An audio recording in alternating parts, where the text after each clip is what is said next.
So Rav Chaim Kanievsky continues quoting his encyclopedic knowledge of all over Torah Sheba'al Peh, and he says, in a sefer, in a chazal that's called the Orchos Yosher Rabbi Akiva, it says, "Afilu k'Moshe Rabbeinu," even if a person would be on the level of Moshe Rabbeinu, or k'Avram Avinu, or they would be on the level of Avram Avinu. It's two pretty good people to be like in this world. Can either be the greatest prophet of all time, Moshe Rabbeinu, who took Klal Yisrael out of Mitzrayim, split the sea, brought us to Har Sinai, gave us the Torah, and then took care of Klal Yisrael for 40 years in the Midbar. Or Avram Avinu, who was the first man in the world after so many years and years of idol worship and avodah zarah to reintroduce HaKadosh Baruch Hu to the world, and everyone is Bnei Avram. We're all in this world because of what he did. Even if a person would be on that madreg, on that level of a Moshe Rabbeinu and Avram Avinu, however, v'yesh lo gasus v'ruach, but if they would be conceited and they would be haughty, as we pointed out before, Moshe Rabbeinu, one of the things that made him so great was his anivus, was humility. Avram Avinu also, one of his great traits was his humility.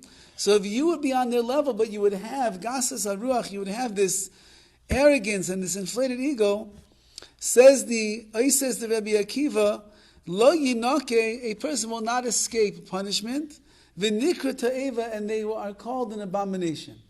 So it doesn't matter how great your prophecy is, or how great your amun in HaKadosh Baruch Hu is, and how many levels you reached in Avodas Hashem, if a person is plagued by gasas haruach, which is the arrogance that we're describing over here, it doesn't really matter, because Hashem is going to punish a person, and they're called an abomination.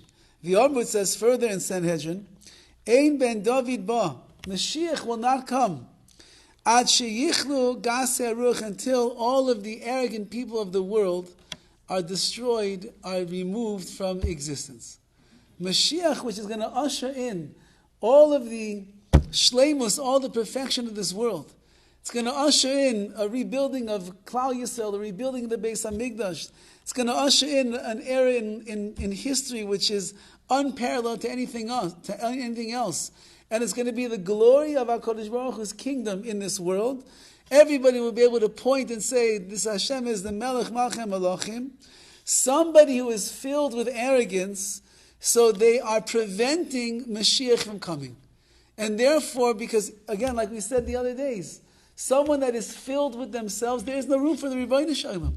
Someone that is filled up with themselves, how can HaKadosh Baruch Hu come and spread his Shechina and his greatness all over the world if there's people that are there that are fighting it from coming in? So says Chazal that until all of those Gasei Haruach, until all those arrogant people of the world disappear, Mashiach is not going to come. And then he writes, V'afilu Anshe Beisai Soidinoisai, even the people of your own house, they will despise you and hate you. Nobody, a wife doesn't like an arrogant husband.